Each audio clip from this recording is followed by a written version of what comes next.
সময় অসময়। মোহাম্মদ আলম মিয়া। গ্রাম ছেড়ে মাকে ছেড়ে গেল সবাই টাউনে, দেহটাকে মুড়িয়ে নিয়ে লোভ লালসার গাউনে।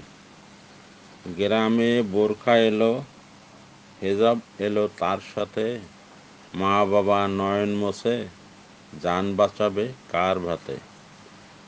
হেতা হোতা তালিম বসে, কি যেন কি কয় সবে, কেউ কয় না কি করে পেটের দুটো ভাত হবে। কত বাবা মরছে বোকা, মা মরছে তার শোকে, মরার পরে দোয়া করে থাক তারা স্বর্গলোকে। নতুন বধূ ভাবে শুধু কবে নাগাদ পৃথক খাবে, স্বামীর স্বজন ছাঁটাই হলে পুণ্যস্বর্গ হাতে পাবে।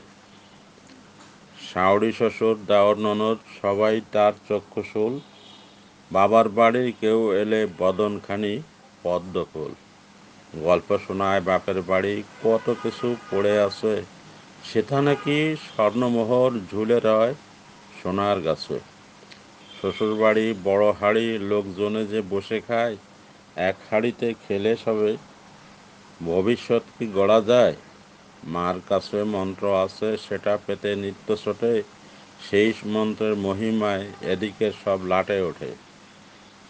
নয়াবধূ বুড়ি হলে তখন আবার ঠিকই বোঝে, ভাতের তরে যতন করে লক্ষ্মী মন্ত্র বউ খোঁজে।